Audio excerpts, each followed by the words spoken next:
Marianela de Negri Coria, psicóloga, magíster en psicopedagogía, doctora en psicología por la Universidad Autónoma de Madrid, académica e investigadora de la Universidad de la Frontera, directora del Núcleo Científico-Tecnológico en Ciencias Sociales y Humanidades y directora del Centro de Excelencia en Psicología Económica y del Consumo CEPEC, ambas de la Universidad de la Frontera. Sus principales áreas de estudio están enfocadas en la psicología económica y comportamiento del consumidor. Hoy, en el café, haremos una radiografía del impacto del consumo y el endeudamiento en el núcleo más sensible de la sociedad, la familia, y trataremos de responder las interrogantes: ¿qué nos pasó? ¿Cómo éramos antes? ¿Y cómo nuestra sociedad actual fue redefinida por el sistema económico neoliberal? Aquí comienza el café.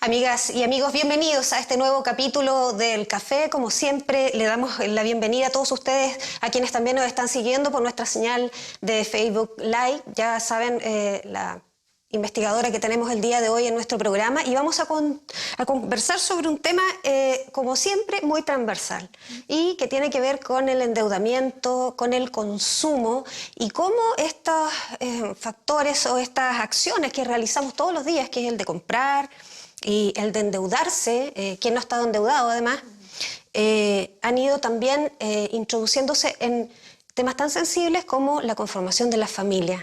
Marianela de Negri, muy bienvenida al café. La cámara es suya para saludar. Gracias Miriam. Yo estoy muy contenta de estar aquí en este espacio para compartir algunas de las ideas, de las preocupaciones, de los resultados de investigaciones que tenemos, porque tal como tú lo mencionabas, algo nos pasó y lo que nos pasó no fue necesariamente bueno. Y eso es lo que me gustaría compartir con ustedes en este momento. Por supuesto que sí, y vamos entonces al origen. ¿Cómo éramos antes? Sí. Antes de un modelo económico instalado en el país, porque esto no es, digamos, un azar, una evolución, digamos, de nuestra sociedad de manera tan espontánea, digamos. Mira, Chile sufrió un cambio radical en los años 70. Se instala el modelo económico neoliberal como un gran experimento social. De hecho, Chile fue el laboratorio de la experimentación del modelo, además en un momento en que el país estaba pasando por un tema bastante complejo. O sea, los ciudadanos no tenían capacidad de respuesta porque estábamos en un shock. Estábamos en plena dictadura, por lo tanto no había capacidad de respuesta, y se instala el modelo con la promesa de que nos iba a cambiar la vida. Y nos cambió la vida. Y nos cambió la vida, nos cambió la vida.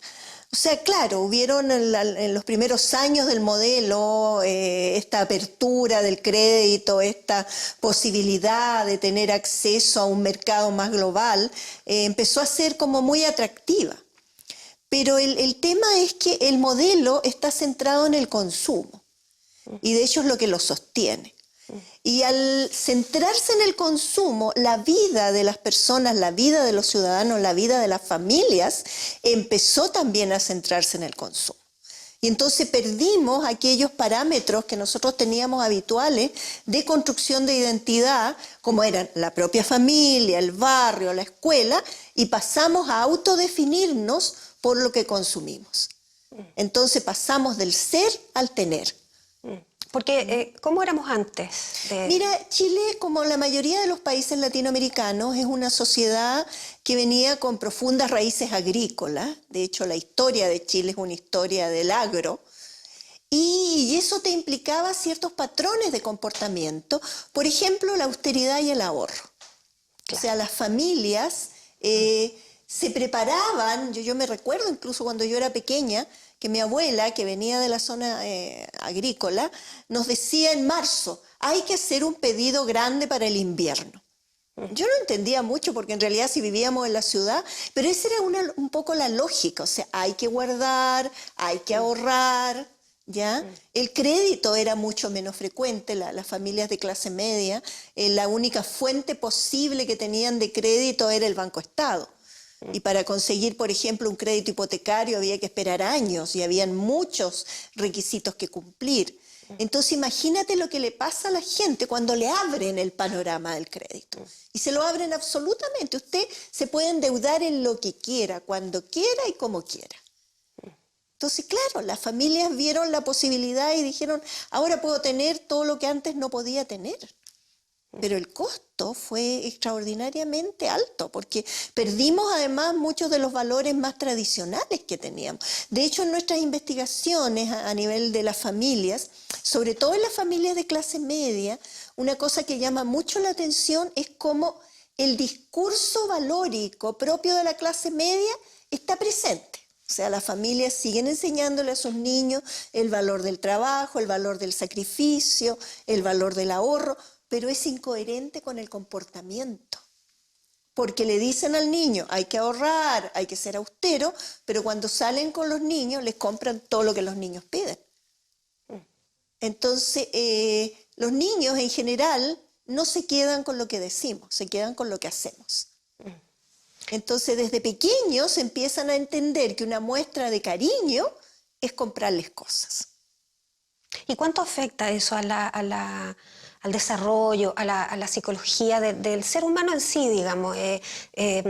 Manifestar, digamos, el afecto o verlo, digamos, materializado, en este caso, en objetos. O sea, mira, lo que pasa es que eso tergiversa las relaciones básicas. Porque en el fondo tú dejas de tener el vínculo afectivo propio con el papá o con la mamá y eso pasa a ser mediado por algo y ese algo es un objeto. Entonces, si tú me quieres, me comprarás el último juguete. Claro. Si tú me quieres, me harás el mejor regalo para la Navidad. Además que esta proliferación de fechas variadas durante el año, el día de la mamá, el día del papá, el día del niño, ¿ya? Del abuelo, del abuelo, claro, del amigo, del amor, pero todas mediadas por objetos, porque nadie te dice, mira, para el Día del Amor demuestra tu amor, sino que te dicen demuestra tu amor, pero comprando esto y comprando esto. ¿Hemos perdido entonces la capacidad de expresar los sentimientos de alguna manera o no? Yo creo, fíjate, que los hemos tergiversado. No es que los hayamos perdido, Ya. los hemos tergiversado. Los hemos atado a los objetos. Y eso es peligroso. Porque además, como buenos países latinoamericanos, somos países con economías no demasiado estables. O sea, si algo caracteriza el desarrollo económico de América Latina son las fluctuaciones. O sea, podemos estar muy bien ahora, pero el día de mañana no sabemos. ¿Y qué pasa ahí con estas familias que mediaron el afecto a través de los objetos? ¿Cómo se las arreglan para recomponerse? Cuando hablamos de valores, ¿cuáles son los valores que priman entonces hoy en una sociedad del consumo? A ver... si ya no es el ahorro, digamos. No. O sea, primero la inmediatez. O sea, la inmediatez y lo que nosotros llamamos el hedonismo. O sea, la búsqueda del placer inmediato. Tal como dicen los avisos de las tarjetas de crédito. La cara de sorpresa de tu novio no tiene precio, pero para todo lo demás está Mastercard. ¿Te Claro. fijas? Entonces, esa es un poco la idea. O sea, no privarse, hay que tener las cosas ya, hay que tenerlas rápido, ¿ya? Y el individualismo, porque hay otra característica propia de las sociedades de consumo neoliberales, es que todo está centrado en el individuo, no en la colectividad. No en lo cooperativo, porque el mensaje va hacia el individuo. Como también dice otro aviso antiguo que decía, sé tú mismo, obedece a tu sed. Esa es Claro. como la esencia de él. Entonces, claro, eso tiene profundo impacto también en las relaciones que establecemos con otros. Cuando hablamos del núcleo familiar y este individualismo, ¿cómo conviven? Porque la familia es comunidad, digamos, y sin embargo estamos siendo educados para ser individualistas. Entonces, ¿cómo en el núcleo de la familia, cómo se ve afectado? Bueno, las relaciones familiares también han cambiado. Y las relaciones familiares, si tú vas en este momento a cualquier familia, te vas a encontrar en primer lugar que con la proliferación de los distintos objetos, si antes había un televisor que aglutinaba a toda la familia en torno a eso, ahora puedes tener un televisor en cada dormitorio. Y por lo tanto, cada niño tiene su propia programación. Además del televisor, tenemos el computador, tenemos el celular, entonces tenemos una serie de cosas que se disfrutan, entre comillas, individualmente. Y entonces la familia, por ejemplo, las horas de comida, que antes eran como el momento que aglutinaba a la familia, son cada vez más escasas. O sea, cada vez comen a distintas horas, comen solos. Rápido. ¿Ya? Rápido, porque además, si tú quieres mantener el ritmo de consumo, eso tiene un costo. Claro que sí. Entonces tenemos padres tremendamente agobiados porque tienen que trabajar muchas horas. Y eso te provoca culpa. Te provoca la culpa de estar abandonando, entre comillas, a tus hijos. ¿Y cómo lo sustituyes esa culpa? Nuevamente a través del consumo. En una de nuestras investigaciones, los padres, por ejemplo, nos decían cosas como, yo trabajo muchas horas fuera de la casa, pero como le compré el Nintendo, de alguna manera cuando está con el Nintendo es como que estuviera conmigo, porque sabe él lo que me costó comprárselo. Qué Entonces, fuerte. eso es fuerte. Sí. Eso es fuerte. ¿Se da también en el núcleo familiar la competencia entre hermanos o entre primos, a propósito también de este exitismo, de este individualismo que lleva, digamos, el consumo? Bueno, ¿quién tiene el mejor juguete? No sé si tanto entre los hermanos, pero sí, por ejemplo, en el barrio. O sea, cuando tú piensas en las fiestas de fin de año, por ejemplo, es una verdadera exhibición de quién tiene la mejor bicicleta, quién tiene el mejor juguete, quién tiene las mejores cosas. Claro. ¿Ya? Entonces los niños incluso han ido perdiendo esa capacidad de creatividad de lo simple. Claro, porque subirse a los árboles. Claro. Cuando hablamos del consumo, ¿qué cree usted que debiera ocurrir para que esto tenga, digamos, un impacto, digamos, un poco más suave o optar, digamos, si es que uno se quiere ver impactado por esto o no, en el fondo tomar conciencia? Hablábamos nosotros fuera de cámara, que somos bastante analfabetos en todo lo que es el sistema económico y la verdad es que es así. Sí. Mira, Chile cuando entra a la OCDE adquiere un compromiso que tienen todos los países de la OCDE, que es tener una estrategia nacional de inclusión y educación financiera. ¿Ya? Chile la acoge, pero entró bastante tarde a cumplir este compromiso. Recién hace poquito más de un año que se aprobó la estrategia, pero de la implementación de la estrategia no hablemos, o sea... ¿Y cuál es esa estrategia? ¿En qué consiste? Mira, la estrategia es cómo se unen una serie de actores del mundo público y del mundo privado para entregar fundamentalmente educación financiera. Y la estrategia, porque a nosotros como CEPEC nos correspondió trabajar, de hecho, asesorando los contenidos de la estrategia, se asumió que habían dos públicos que eran objetivos. Primero las mujeres, ¿ya? ¿Y por qué las mujeres? Porque las mujeres tienen un profundo impacto en la familia, en las prácticas financieras de la familia, pero además porque en Chile cada vez tenemos más hogares que son monoparentales, o sea, dirigidos por mujeres. Entonces, en la medida en que tú logres que la mujer tenga mayor educación financiera, también está teniendo impacto en todo el hogar y también en el emprendimiento y en una serie de otras cosas. Pero además se tomó como el segundo segmento los escolares, ¿ya? Y entonces, ¿qué encontramos en este momento? Porque el otro día justamente estábamos revisando la estrategia, porque a todo esto el CEPEC en junio va a tener un gran seminario donde vamos a interpelar a los actores regionales con la pregunta de qué estamos haciendo, ¿ya? Entonces, si tú miras la estrategia, en primer lugar, ¿qué es lo que tenemos a nivel educativo? Tenemos que se implementó, y eso es cierto, una unidad de formación ciudadana y educación financiera en primero medio. ¿Ya? Es lo único que hay. Una unidad.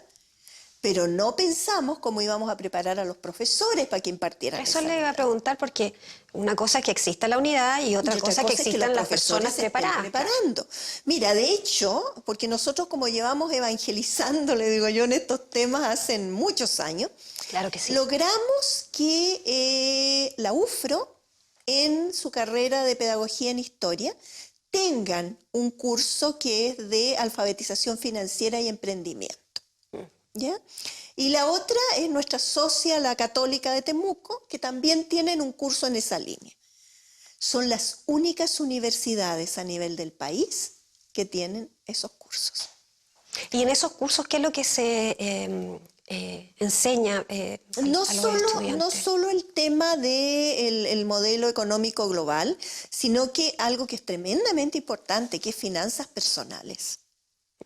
O sea, de hecho, ¿por qué es tan importante además que en la formación inicial de profesores se dé esto? No solo porque ellos van a tener que enseñarlo, ¿ya?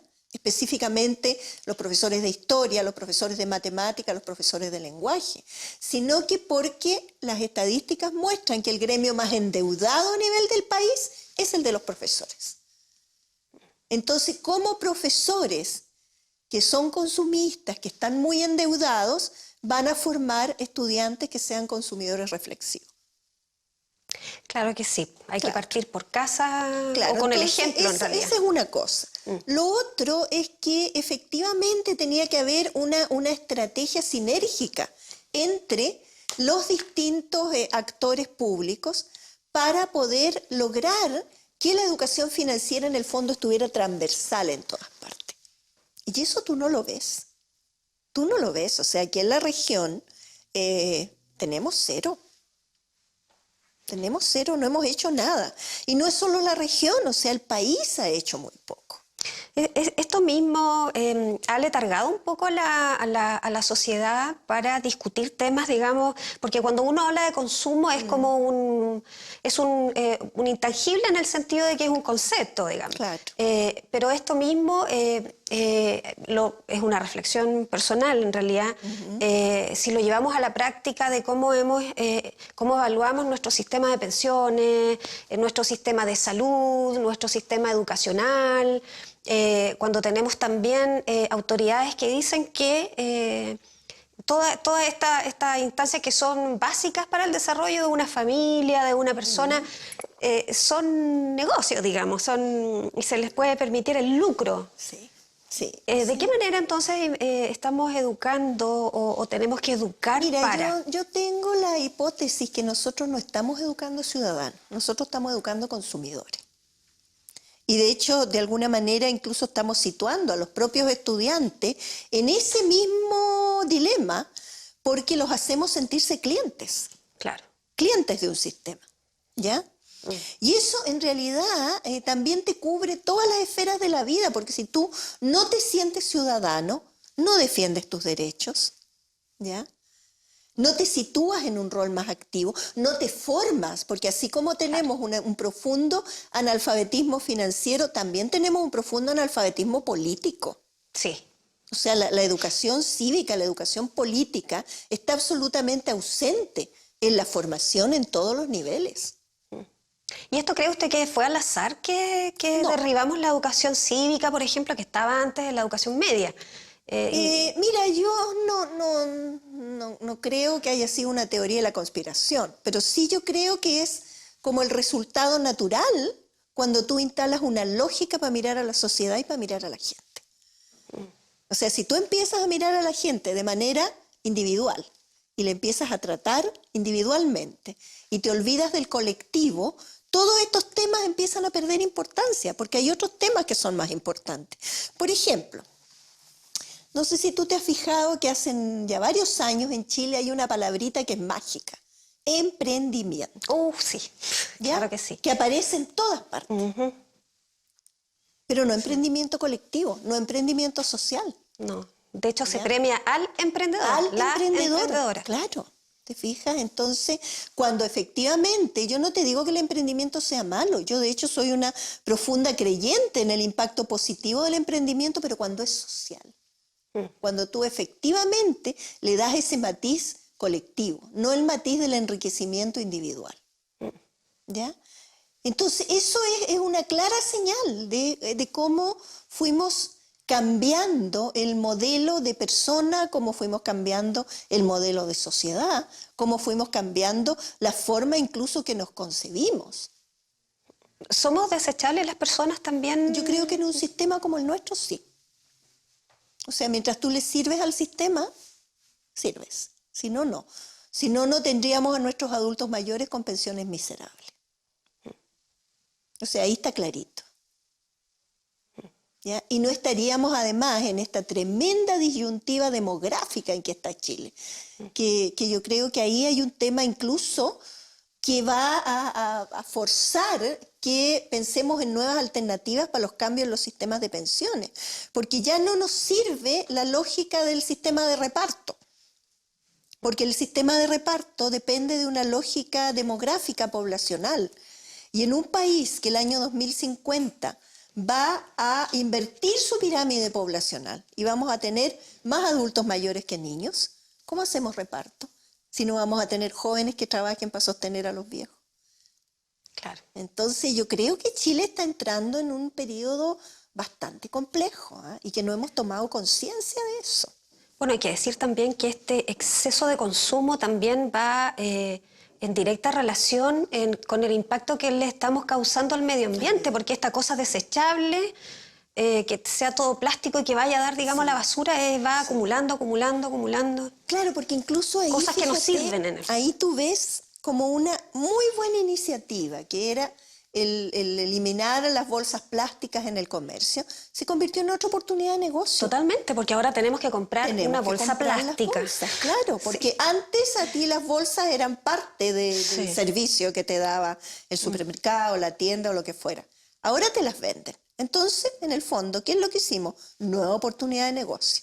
Claro. De hecho, conversábamos el otro día con otro colega que precisamente en algún minuto vamos a ver rumas de bolsas reutilizables, claro, pero en el fondo son bolsas plásticas que compramos, porque todavía no está el hábito de ir al supermercado y llevar la bolsa. Uno va al supermercado, compra la bolsa otra bolsa y empieza a acumular. Claro, y que eso también obedece al ritmo de vida que llevamos. O sea, en el caso de las mujeres, que no solo tenemos una jornada, sino que tenemos doble o triple jornada, ¿cuándo vamos al supermercado? Cuando podemos. Claro que sí. Y habitualmente uno se arranca un ratito al almuerzo.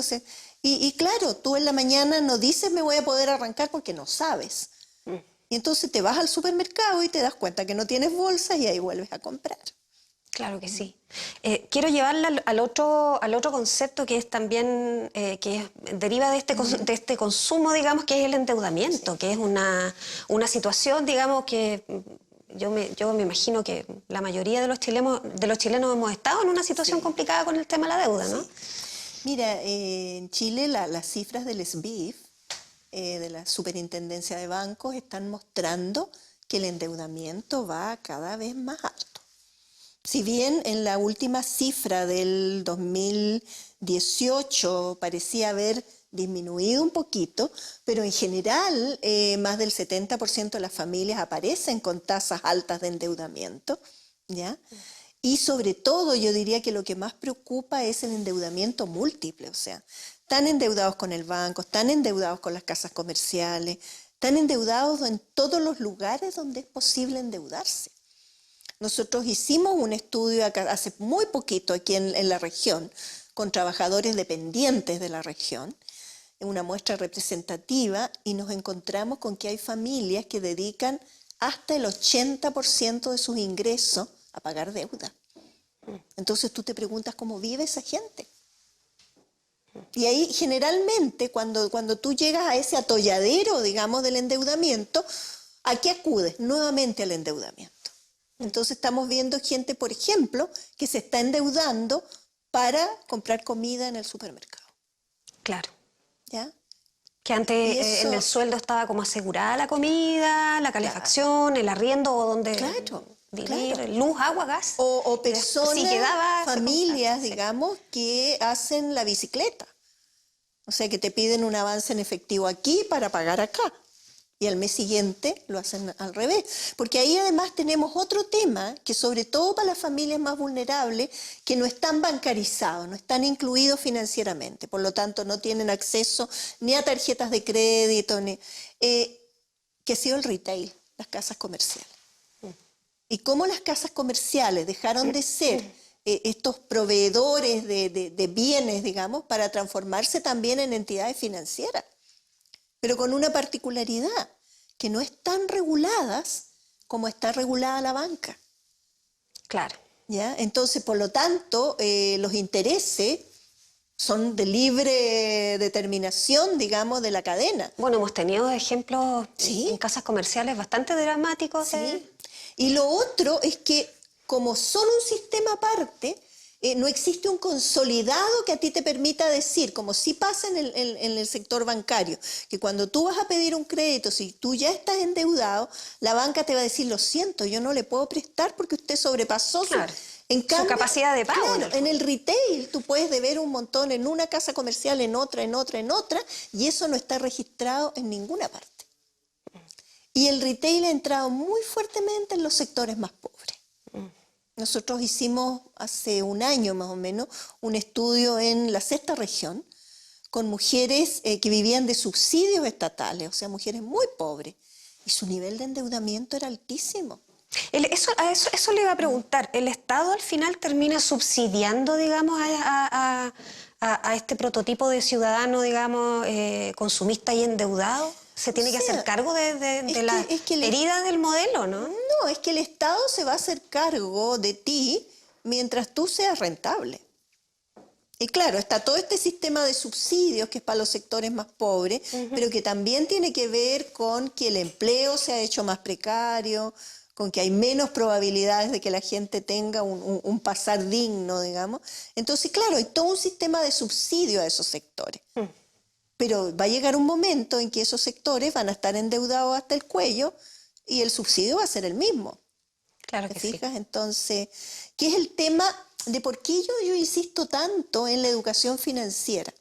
Porque hay una tendencia que a mí me parece muy buena, que es la tendencia de la inclusión financiera. La inclusión financiera es la bancarización. O sea, es permitir que todas las familias o que todas las personas tengan acceso a instrumentos bancarios, porque es mucho más estable, es mucho más regulado, en fin, ¿ya? Pero si tú no educas financieramente a la gente, sobre todo en los sectores más pobres, vamos a tener el fenómeno de la doble exclusión. ¿Qué significa eso? Que yo, persona vulnerable, le digo, venga para acá, aquí tiene una tarjeta de crédito, tiene una cuenta corriente, pero si yo no lo he educado financieramente, esa persona no va a hacer un buen uso de esos instrumentos. La va a reventar, como se Lo dice. va a reventar, va a caer en mora, va a caer en estos registros de deudores y el sistema lo va a expulsar. Y entonces va a quedar doblemente excluido porque ya no va a tener acceso a ninguna cosa. Doctora de Negri, ya estamos cerrando esta entrevista del café, se nos ha hecho muy corto el tiempo. Quiero dejarle las cámaras para que le entregue nos entregue una conclusión y quizás una recomendación también a quienes nos están viendo. A ver, yo quisiera recomendaciones a distinto nivel, ¿ya? Primero a la política pública. O sea, hay que tomarse en serio el tema de la educación financiera. Tenemos una deuda con nuestra gente. Instalamos un modelo, instalamos una forma de mirar la vida en la cual el individuo aparece con la mayor responsabilidad, pero no le dimos las herramientas para que efectivamente esas personas pudieran operar como ciudadanos en el sistema. Así que tenemos que educar financieramente a nuestra población. Por lo tanto, la Estrategia Nacional de Educación Financiera tiene que ser realidad. Segundo, a las familias. Hay que replantearse un poco las formas en las cuales nos estamos relacionando con nuestros niños. Hay que replantearse la forma en la cual estamos educando a nuestros niños. La familia también es un importante agente de educación económica y financiera, pero no cualquier educación económica y financiera, sino que tiene que ser una centrada en el entender cuál es el sentido del consumo. ¿ya? Entonces, empecemos a enseñarle a los niños, enseñémosles hábitos, enseñémosles actitudes. Por ejemplo, algo tan sencillo, los niños más pequeños. Hacemos una lista cuando vamos al supermercado y compramos solo lo que está en la lista. Como era antes. Claro. Sí, que uno iba con la lista. Esa es una estrategia que con los niños sirve, ¿ya? Y lo otro, no los atosiguemos con miles de juguetes, porque los niños tienen tanto que al final terminan jugando con nada. O sea, volvamos un poco a la práctica más tradicional. Los niños lo que necesitan es un papá o una mamá que los quieran. No tantos juguetes, no tantas cosas. Y lo otro, recuperemos la confianza en los otros. Ya el año 2002, el PNUD nos advertía y nos decía los niveles de desconfianza que tenemos los chilenos son extraordinariamente altos. Recuperemos la vida de barrio, recuperemos el confiar en nuestros vecinos. ¿Ya? Eso yo creo que son elementos que podrían llevarnos efectivamente a cambiar un poco esta cultura que nos instaló este modelo. Yo sé que no es fácil, pero si todos ponemos el esfuerzo lo podemos hacer. Volvamos a ser ciudadanos, dejemos de ser solo consumidores. Muchas gracias, Marianela de Negri, perdón, en el café, y con esta reflexión y con este llamado a volver a vivir en comunidad, nos despedimos de este capítulo del café. Muchas gracias por acompañarnos, muchas gracias a nuestra invitada por este tremendo mensaje que nos ha dado, y nos vemos en una próxima oportunidad.